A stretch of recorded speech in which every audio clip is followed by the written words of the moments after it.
చదువుల నడక తీరు బాటతో పని లేకుండయిందా ఓ పలబుగ్గల జితగాడ చేతి కర్ర తోడై నిలిచిందా మాయదారి ఆవు దూడలు మాటి మాటికి ఎలుగుతుంకి పంట చేను పాడు చేశాయా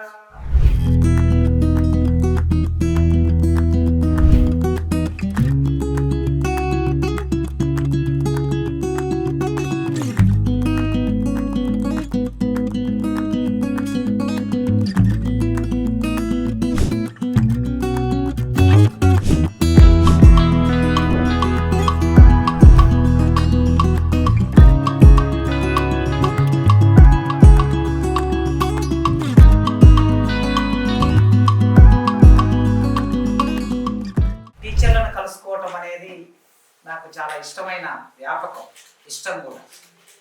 మనం ఎన్ని ఒత్తిడిలో ఉన్నా కూడా నిరంతరం సాహిత్యాన్ని అధ్యయనం చేస్తూ దాన్ని మాట రూపంలో, రాత రూపంలో మళ్ళీ సమాజానికి కమ్యూనికేట్ చేస్తూ ఉండాలి. అట్లా ఉంటేనే సజీవంగా ఉంటాము. ఈ అర్థం సజీవంగా అనే ఈ మాటను నేను ఎట్లా వాడుతున్నా అంటే మనిషి శరీరంలో జీవం ఉండటము అనే అర్థంలో వాడటం లేదు, మెదడు చురుకుగా ఉండటం అనే అర్థంలో వాడుతూ. టీచర్, నా దృష్టిలో టీచర్ అంటే నిరంతరము అధ్యయనం చేస్తూ ఉండాలి, నిరంతరం అధ్యాపనం చేస్తూ ఉండాలి. ఈ రెండింటి మధ్యన అనివార్యంగా రీసెర్చ్ కూడా చేస్తూ ఉండాలి. అధ్యయనం, అధ్యాపనం మధ్యలో చాలా అనుభవాలు వస్తూ ఉంటాయి. ఈ అనుభవాల నుంచి పరిశోధనాత్మకంగా కొన్ని కొత్త అంశాలని ప్రతిపాదించి సమాజానికి అందించాలి మన బాధ్యత. రోజు చదువుతాము, వెళ్ళి పాఠం చెప్తాము అంటే అంత మేరకు మాత్రమే కాదు. డిగ్రీ కాలేజ్ అయినా, జూనియర్ కాలేజ్ అయినా రీసెర్చ్ అనేది, పరిశోధన అనేది కూడా ఒక ప్రధాన భాగంగా మన జీవితంలో ఉంచుకుంటే కొత్త పరికరాలని, కొత్త ప్రమేయాలని మనం ఆధారం చేసుకొని కొత్త ప్రతిపాదన చేస్తూ ఉంటాం. ఇది సమాజానికి నిరంతరం మనం చేయగలిగిన తోడ్పాటు. ఏ సమాజమైనా సరే అది ముందుకు వెళ్ళాలంటే, ప్రగతిదాయకంగా మారాలంటే ఒక చోటు నుంచి మరో చోటికి ఆ సమాజం నిరంతరం ప్రయాణం చేస్తూ ఉంటుంది. అది మన ఇష్టాల మీద ఆధారపడి ప్రయాణం చేయదు. దానికంటూ ఒక గతిశీలం ఉంటుంది, దాని ప్రకారం అది ప్రయాణిస్తూ ఉంటుంది. ఆ క్రమంలో మన పాత్ర కొద్దిగా ఉంటే, మన పాత్ర అంటే చదువుకున్న వాళ్ళ పాత్ర. చదువుకున్న వాళ్ళ పాత్ర అంటే ఇంకా నిర్దిష్టంగా సాహిత్యం చదువుకున్న వాళ్ళ పాత్ర. మిగతా వాళ్ళ పాత్ర మేధో సంబంధమైన మార్పును తీసుకొస్తే, మన పాత్ర నారాయణ రెడ్డి గారు అన్నట్లు హృదయ సంబంధమైన మార్పును తీసుకొస్తుంది. అది హృదయం నుంచి మెదడుకు రసాయన క్రియ జరుగుతూ ఉంటుంది. కనుక ఈ హృదయం అనేది చాలా ముఖ్యమైనది మనిషి జీవితంలో. హృదయం స్పందిస్తే మిగతా మెదడు చురుకుగా పనిచేయడానికి, స్పష్టంగా పనిచేయడానికి పనికొస్తుంది. కనుక సాహిత్య విద్యార్థులుగా, అధ్యాపకులుగా ఈ సమాజ మార్పులు, సమాజం మరింత బాగుండాలని, అందరూ సంతోషంగా ఉండాలని, వెన్నెల లాంటి సమాజము అని అంటూ ఉంటాం అప్పుడప్పుడు. ఈ వెన్నెల లాంటి సమాజం కోరుకుంటూ ఉంటాం. కనుక అట్లాంటి సమాజం కోసం మన ప్రయాస, మన సంవాదం. ఈ సంవాదంలో అప్పుడప్పుడు ఇట్లాంటి కోర్సులు మనల్ని రీఫ్రెష్ చేస్తూ ఉంటాయి, ఓరియంట్ చేస్తూ ఉంటాయి. అంటే మునుపు ఏం నేర్చుకున్నాం, తర్వాత ఏం మార్పులు వచ్చాయి, ముందుకు ఎలా వెళ్ళాలి.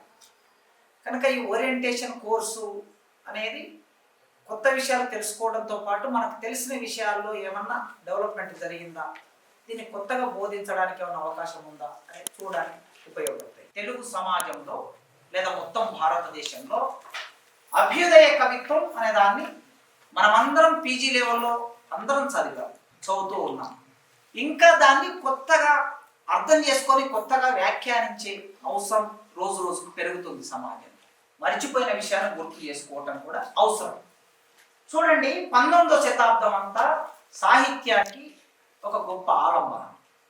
ఎందుకు అంటే మొత్తం ప్రపంచంలో వచ్చిన మార్పులు తెలుగు సాహిత్యం మీద కూడా పడచూపాయి. కందుకూరి వీరేశలింగం ఆలోచన మారకపోతే, గురజాడ అప్పారావు గారి ఆలోచన మారకపోతే, అక్కడ రాజా రామ్మోహన్ రాయ్ గారి ఆలోచన మారకపోతే సాహిత్యంలో, సమాజంలో మార్పులు వచ్చేవి కావు. వాళ్ళ ఆలోచనలు మారాలంటే వారు చదువుకున్న సాహిత్య సంస్కారం వలన వాళ్ళ ఆలోచనలు మారాయి. ఫలితంగా ఏం జరిగింది? తమ ముందు ఉన్న సాహిత్యంని అధ్యయనం చేసినప్పుడు ఇది ఈనాటి సమాజానికి ఇక సరిపోదు అనుకున్నారు. సరిపోదు అనుకున్నప్పుడు అక్కడి నుంచి ఇంకో స్థాయికి ఈ క్రమం అంతా జరిగింది. కందుకూరి వీరేశలింగం, సంఘ సంస్కరణ ఉద్యమము, గురజాడ అప్పారావు సాహిత్యోద్యమము, తెలుగు సాహిత్య రూపంతా మార్చడానికి మలిన శృంగార ఈ సాహిత్యానికి సమాజానికి అవసరమా, ఈనాడు మనం చదవాల్సిన అవసరం ఉందా అని తమకు తాము వేసుకున్న ప్రశ్నలు. ఈ ప్రశ్నలన్నీ మనకు ఒక సంమోదంలో 1900 సంవత్సరం నుంచి 1930ల మధ్యన ఈ చర్చ అంతా కొనసాగింది. సాహిత్య చరిత్ర ఈ చర్చ కేవలం సాహిత్య వస్తువులోనే మార్పు తీసుకురావాలన్నా, సాహిత్య నిర్మాణంలో కూడా మార్పు తీసుకురావాలన్నా, సాహిత్య వ్యక్తీకరణలో మార్పు తీసుకురావాలన్నా అనే చర్చ కూడా ఉంది. వస్తువు మారినంత సులభంగా ఒక్కొక్కసారి నిర్మాణం మారకపోవచ్చు. నిర్మాణం మారవచ్చు, వస్తువు కూడా మారకపోవచ్చు. ఈ రెండింటి మధ్యన కాంట్రడిక్టరీ ఉంటుంది. ఇప్పటికీ ఈ రెండింటి మధ్యన ఘర్షణ నడుస్తూ ఉంటుంది. రూపపరం నిర్మాణం అంటే రూపం అనే అర్థంలో వాడుతున్నా నేను. రూపం అంటే శిల్పం అనే అర్థంలో వాడుతున్నా. శిల్పం మారినంత వేగంగా వస్తువు మారకపోవచ్చు, వస్తువు మారినంత వేగంగా శిల్పం మారకపోవచ్చు. తెలుగు సాహిత్య చరిత్రలో వీటి మధ్యన ఒక 100-120 సంవత్సరాలుగా విస్తృతమైన చర్చ జరిగి ఉంది. రూపం ముఖ్యమా అంటే శిల్పం ముఖ్యమా, వస్తువు ముఖ్యమా? సాహిత్యానికి, సాహిత్య ప్రక్రియకి, సాహిత్య రచనకి ఏది ముఖ్యం?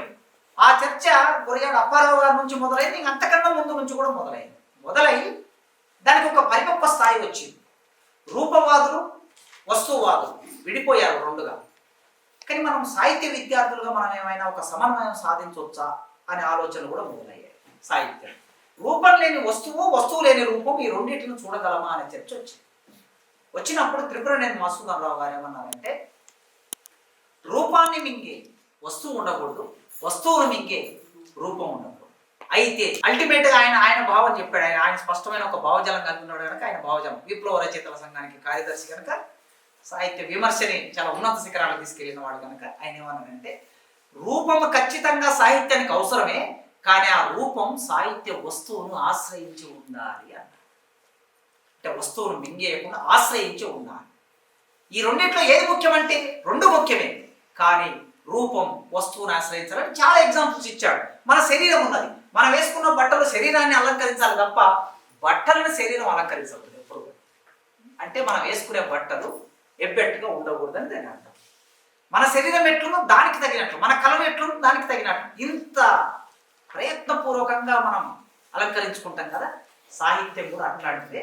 చూడండి, కాల్పనికోద్యమం మెల్లగా ఆకాశంలో ఉన్న దిగిరాను దిగిరాను దివి నుండి భూమికి నవ్వి పోదురుగాక నాకేటి సిగ్గు అన్న చోట ఇక నువ్వు దిగిరాకు, నీవు అక్కడనే ఉండు. కానీ మాకు సమాజం చాలా ప్రశ్నలు వేస్తూ ఉంది. సమాజం వేగంగా నడుస్తూ ఉంది, అంతే వేగంగా మేము కూడా నడవాల్సిన అవసరం ఉంది అని కవులు గుర్తించారు. ఆ గుర్తింపు కేవలం సాహిత్య గుర్తింపు మాత్రమే కాదు. ఇక్కడ నుంచి అంటే 1930ల నుంచి సాహిత్యంలో మార్పు జరిగింది అంటే సమాజంలో మార్పు జరిగిన తర్వాతనే. సాహిత్యం విడి అంశం కాదు, సాహిత్యం సమాజ ప్రతిబింబము అనుకున్నప్పుడు సమాజంలో ఎలాంటి మార్పు వస్తే ఆ మార్పును ఇమ్మీడియట్గా అందుకునేది సాహిత్యం. దాన్ని సౌందర్యాత్మకంగా వ్యాఖ్యానించేది సాహిత్యం. సమాజంలో మార్పు రాకపోతే సాహిత్యం స్తబ్దుగా ఉంటుంది. మీరు ఈ 10 ఏళ్ళు గమనించి ఉంటారు. తెలంగాణ సమాజంలో ఏ మార్పు రానప్పుడు కొత్త ఈ 10 ఏళ్ళలో చెప్పుకోదగింది ఏముంది? ఏమీ లేదు. ఎందుకేమీ లేదు అంటే ఏ మార్పు లేదు. అందుకే సమాజ మార్పే సాహిత్యాన్ని ప్రభావితం చేస్తుంది. బ్రిటిష్ వ్యతిరేక పోరాటం ఒక ఉన్నత స్థాయికి వెళ్ళిపోయింది. గాంధీ దండి సత్యాగ్రహం, ఉప్పు సత్యాగ్రహం.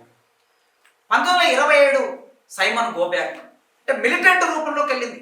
అల్లూరి సీతారామరాజు అమరత్వం, భగత్ సింగ్ అమరత్వం. 42 వచ్చే నాటికి క్విట్ ఇండియా, ఇక నీ అవసరం లేదు, నీ వెళ్ళిపో ఇక్కడ నుంచి అనే నినాదం వచ్చేసింది. అంటే అంత వేగంగా సమాజంలో మార్పులు జరిగినాయి. ఆ వేగాన్ని సాహిత్యం అందుకోవాల్సిన అవసరం ఏర్పడింది.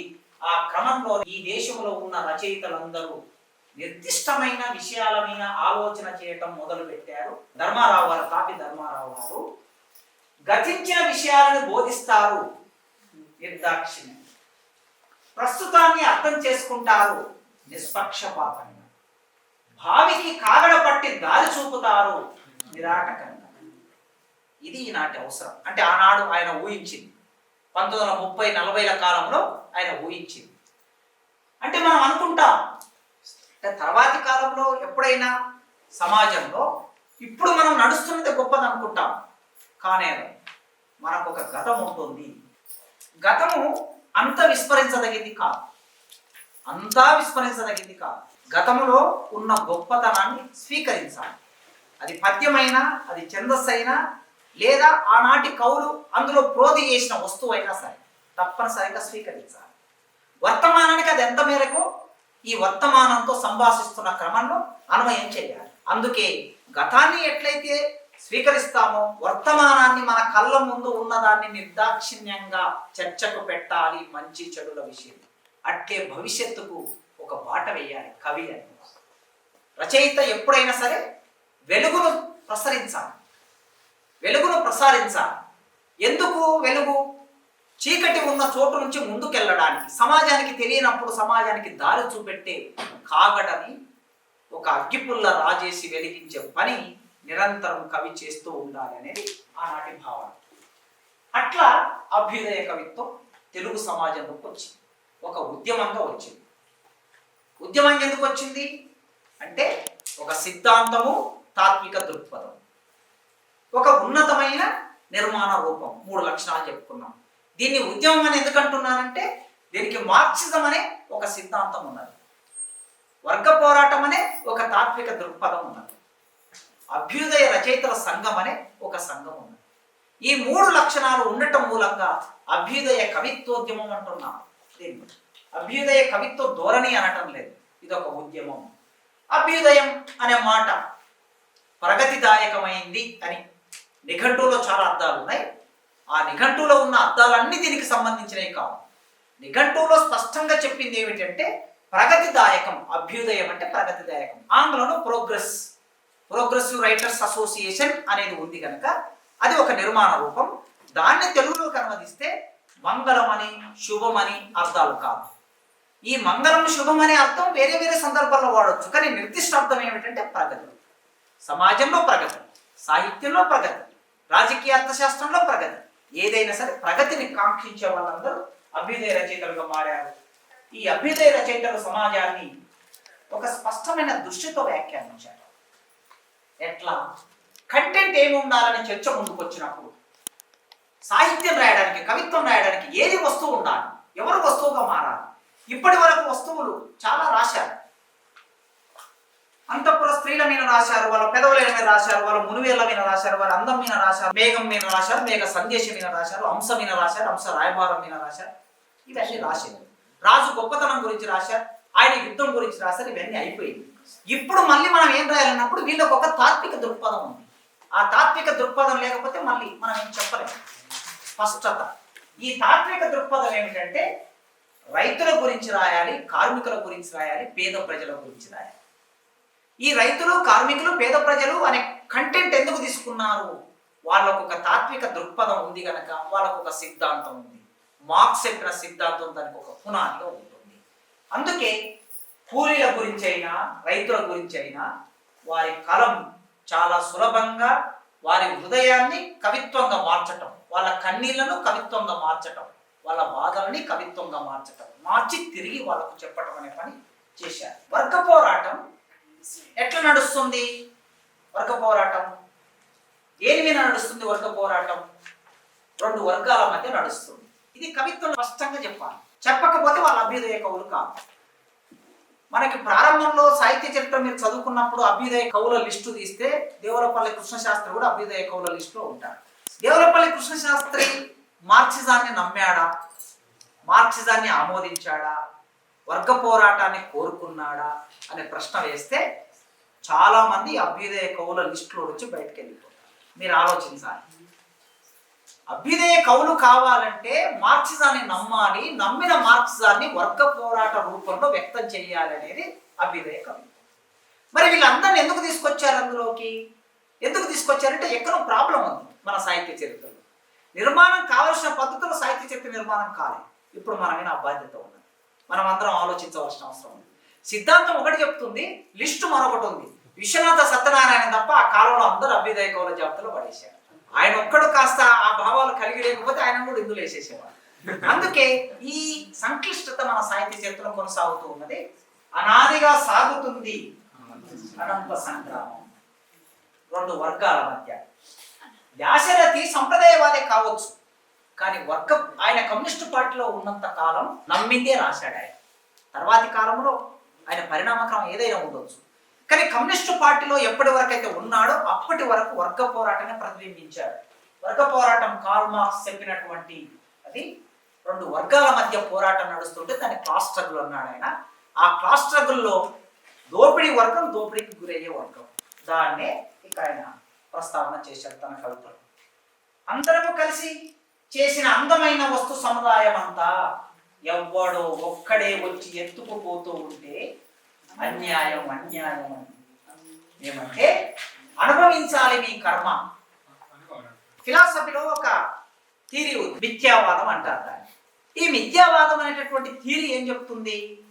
నీ కంటికి కనిపించేది నిజం కాదు అనే థియరీ ఇది. ఫిలాసఫీ చెప్పేటప్పుడు శంకరాచార్యులది ఒక ప్రస్తావన చేసి చెప్తూ ఉంటారు. మార్క్సిస్ట్ ఫిలాసఫీ హాస్యంగా చెప్తూ ఉంటారు. దాన్ని ఎంత హాస్యంగా చెప్తూ ఉంటారంటే ఇట్లా అందరిని కూర్చోబెట్టుకొని ఒక నది ఒడ్డున ఆశ్రమంలో పాఠం చెప్తున్నాడంట. పాఠం చెప్తూ ఉంటే విద్యార్థులందరూ వింటూ ఉన్నారు, చాలా శ్రద్ధగా వింటూ ఉన్నారు. చెట్టు కనిపిస్తుందా? కనిపిస్తుంది. పిట్ట కనిపిస్తుందా? కనిపిస్తుంది. నేను కనిపిస్తున్నాను? కనిపిస్తుంది. కనిపిస్తున్నప్పుడు కనిపిస్తుంది అన్నారు. వేదవల్ల మీరు కనిపించడం ఏమిటిరా?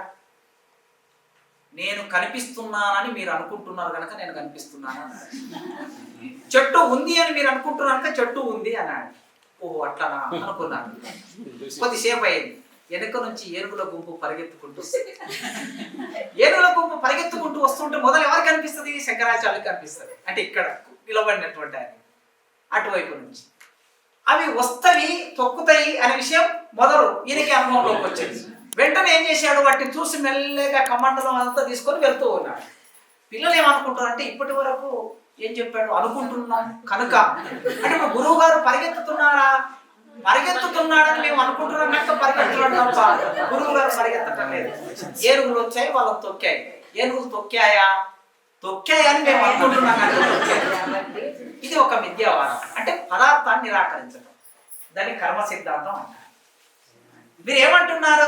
అసలు యాక్చువల్గా జరుగుతున్న దోపిడీ ఏమిటి? మేము చేస్తున్నాం, ఉత్పత్తి క్రియేట్ చేస్తున్నాం, కానీ మీరు దోపిడీ చేస్తున్నారు. చివరికి మీరు ఏమంటున్నారు? మీరు దోపిడీ గురి కావడం మీ కర్మ.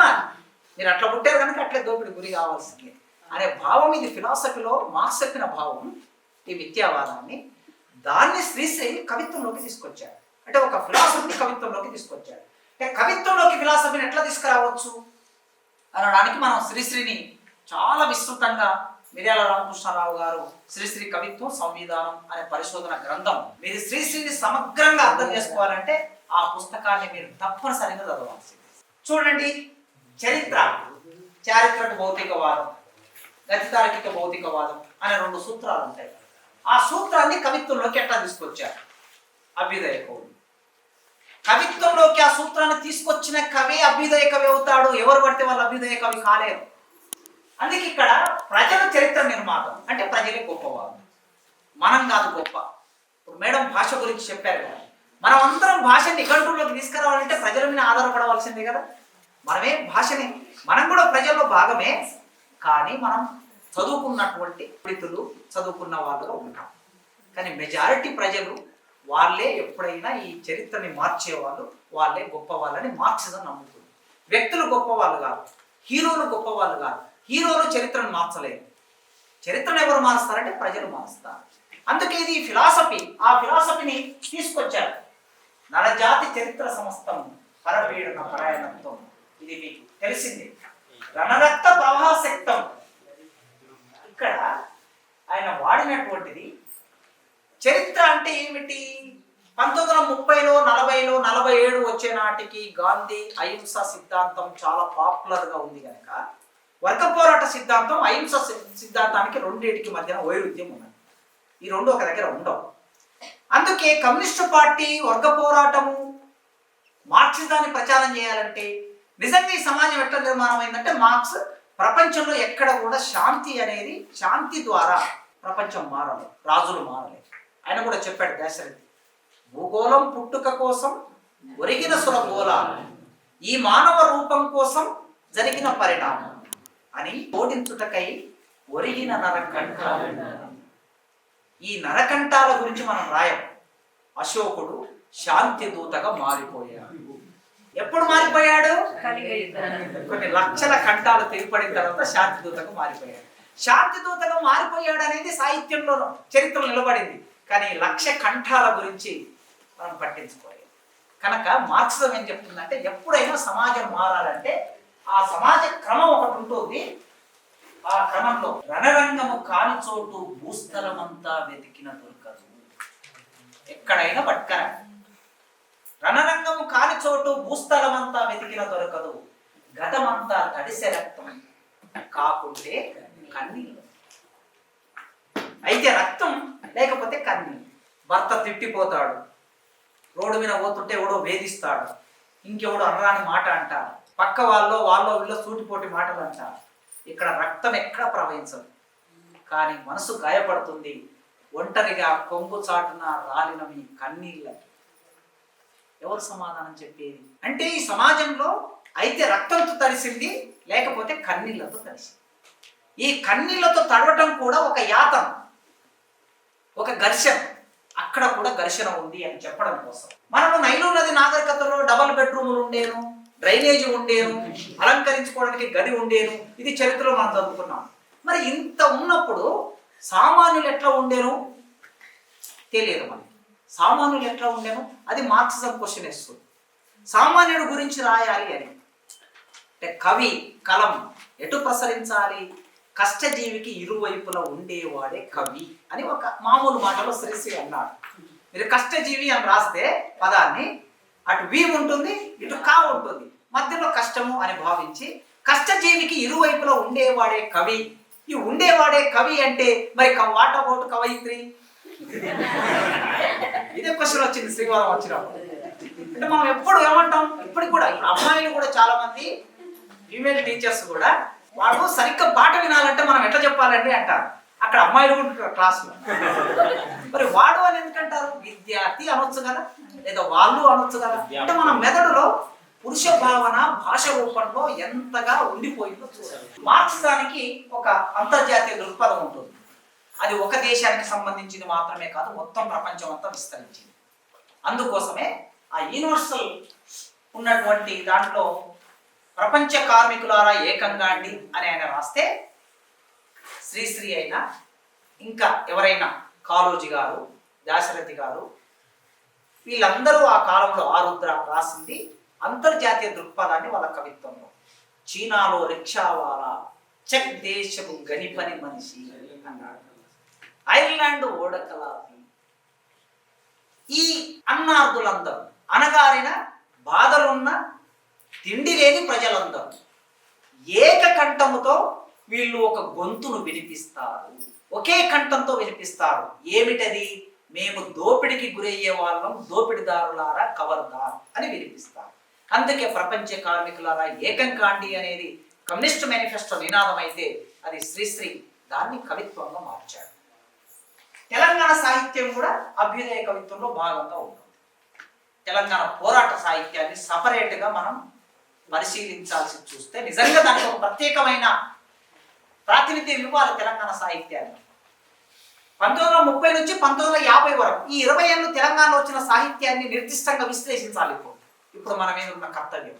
సాహిత్య చరిత్ర నిండా ఏముంది అంటే, తెలంగాణ సాహిత్యాన్ని కూడా ఆ 20 ఏళ్ల కాలంలో అభ్యుదయ కవిత్వంలో భాగంగా పెట్టి రాశారు. అఫ్కోర్స్ నాజిజానికి వ్యతిరేకంగా రాశారు, ఫాసిజానికి వ్యతిరేకంగా రాశారు, బ్రిటిష్ వాడికి వ్యతిరేకంగా రాశారు, నైజాంకి వ్యతిరేకంగా రాశారు.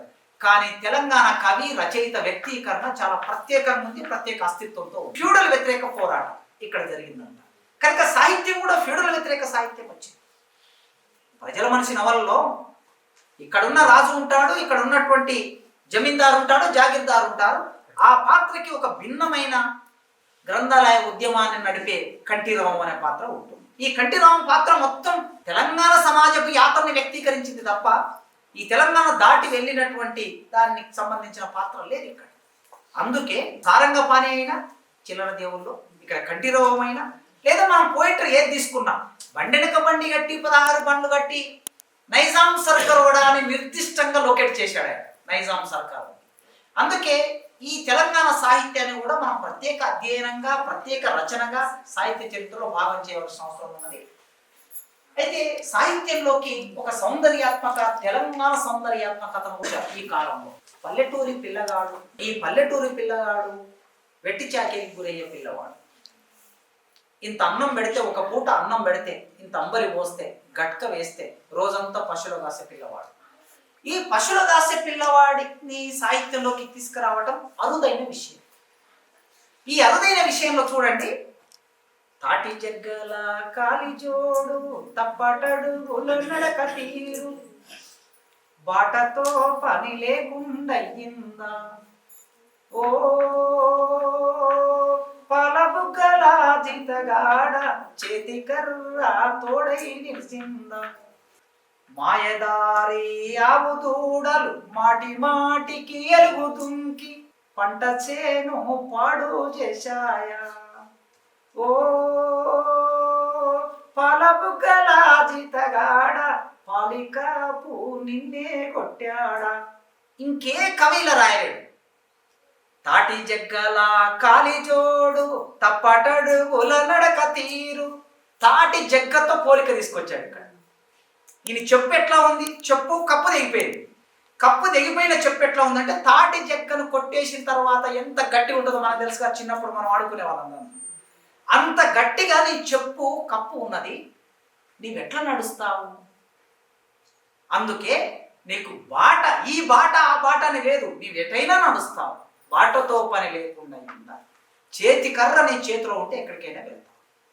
ఇప్పుడు మీరు మార్చండి, ఉపమా అలంకారానికి పోలిక మార్చండి మేడం, కరెక్టేనా? ఆమె ముఖం చంద్రబింబం వలె ప్రకాశిస్తుంది కాకుండా, పల్లెటూరి పిల్లవాడి కాలిజోడు తాటి చెక్కలాగుంది అని చెప్తే సరిపోతుందా? నాకు కొద్ది వ్యాకరణం తక్కువ వస్తుంది, అందుకే ఓకే. అంటే ఇప్పుడు మనం చెప్పే పాత విషయాలు మళ్ళీ మళ్ళీ రిపీటెడ్ కాకుండా కొత్త విషయాలు నేను పరిచయం చేయండి విద్యార్థులు. అది తెలంగాణ సాహిత్యం నుంచే మనకి తెలుస్తుంటుంది.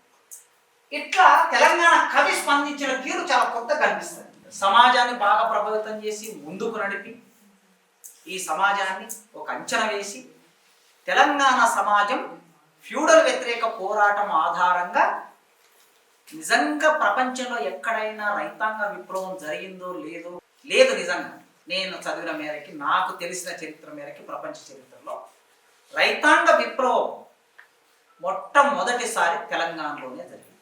పోరాటం తెలంగాణలోనే వచ్చింది. తర్వాతనే చైనా విప్లవం 49లో, మన దగ్గర 30ల నుంచి మొదలైంది పోరాటం. రైతులు, ఏమి తెలియని రైతులు, అక్షము ముక్క తెలియని రైతులు, భుజాల మీద నాగన్లను మోసిన రైతులు తుపాకులను మోసి నైజాంకు వ్యతిరేకంగా ఒక సుదీర్ఘకాలం పోరాటాన్ని నడిపి మనకి విముక్తినిచ్చారు. అదొక గొప్ప పోరాటం. ఆ పోరాటం తర్వాత తెలంగాణ సమాజం, తెలుగు సమాజం మళ్ళీ 40 ఏళ్ళ స్వాతంత్రం వచ్చింది, 50లో రాజ్యాంగం అమల్లోకి వచ్చింది. సమాజం అంతా స్తబ్దతకి గురైంది. ఈ స్తబ్దతకి గురైనప్పుడు కవులు ఏం చేస్తారు? ఏం చేయలేదు. సమాజంలో మార్పులు వస్తేనే కవిత్వంలో మార్పులు వస్తాయి అనడానికి మీకు ఇది ఒక బెస్ట్ ఎగ్జాంపుల్ చూడండి. దాని నుంచి మొత్తం సాహిత్యాన్ని, 100 ఏళ్ల సాహిత్యాన్ని మనం వ్యాఖ్యానం చేయవచ్చు. 50లో రాజ్యాంగం అమలులోనికి రాగానే మన వాళ్ళు ఏమనుకున్నారు? ఉద్యోగాలు వస్తాయి, మనదే ప్రభుత్వం, బ్రిటిష్ వాడు వెళ్ళిపోయాడు, నిరుద్యోగం పోతుంది, చదువులు వస్తాయి, రైతులకు భూములు వస్తాయి, భూములకు నీళ్లు వస్తాయి, సంపద వస్తుంది, పరిశ్రమలు వస్తాయి అని ఎదురు చూస్తూ ఉన్నారు. కనుక ఎలాంటి పోరాటాలు జరగలేదు, ప్రశాంతంగా ఉంది. మరి కవులు ఏం చేయాలి? అప్పటి వరకు గొప్ప గొప్ప కవిత్వం రాసిన కవులు ఏం చేయాలి? రాయడానికి ఏం లేదు. అప్పుడు మన తెలుగు సమాజంలో ఉభయ గోదావరి జిల్లా, కృష్ణా జిల్లా, గుంటూరు జిల్లాలో ఎదిగినటువంటి భూస్వామ్య వర్గం డబ్బు బాగా పురోధి అయిన తర్వాత ఈ డబ్బును పట్టుకొని తమిళనాడు వెళ్ళారు, మద్రాసు వెళ్ళారు. ఈ డబ్బును పట్టుకొని మద్రాసు వెళ్ళి మద్రాసులో సినిమాలో పెట్టుబడి పెట్టారు. అప్పుడే మన హీరోలు కూడా మెల్లగా నాగేశ్వరరావు గారు, ఎన్టీ రామారావు గారు హీరోలుగా ముందుకు వచ్చారు. కనుక మొదటి తరం సినిమాలు అన్ని చూస్తే మీరు, సినిమా ఇండస్ట్రీ అనేది, సినిమా అనేది ఇది మనం పెద్దగా సాహిత్యంలో పరిగణించినటువంటి, మనం సాహిత్యం ద్వారా మూల్యాంకనం చేయలేనటువంటిది. కానీ ఈనాటికి వచ్చి చూస్తే, ఈనాటి సినిమాలు చూస్తే ఆనాటి సినిమాలు ఎంత అభ్యుదయకరంగా ఉన్నాయో అని మనం చెప్పుకోవాల్సి వస్తుంది. రైతు బిడ్డ, రైతు రాజ్యం, ఆలుమొగలు, రక్తబంధం, మనవడు అనేది తాత మనవడు. ఓకే, ఇక్కడ ఏముంది? మానవ సంబంధం ఉంది. రైతు రాజ్యం, నాగలుంది, ఎద్దులు ఉన్నాయి, తాత మనవడు సంబంధం ఉంది, కుటుంబ సంబంధం, ఆత్మీయత, రక్త సంబంధం ఉంది. కానీ వాళ్ళ సినిమాల్లో పులులు, చిరుత పులులు, గాండ్రింపులు ఇవే ఉంటాయి, ఇంకేముండవు మనకి. అంటే మనం ఇప్పుడు ఎంతగా మారిందని చూస్తే అర్థమవుతుంది ఎందుకు ఆ సినిమా శీర్షికలు పేర్లు అట్లున్నాయి అంటే, సినిమా సాహిత్యంలోకి కథా రచయితలుగా, పాట రచయితలుగా, అభ్యుదయ రచయితలందరూ ఇటు నుంచి అటే వెళ్ళిపోయారు కనుక అభ్యుదయం వచ్చింది. లేకపోతే వచ్చే అవకాశం లేదు. సమాజంలో వాళ్ళు అంతకు మునుపు ఏం కోరుకున్నారో పాటలు కూడా అట్లే రాశారు. అంత అద్భుతమైన సాహిత్యం ఉన్న పాటలు వచ్చాయి.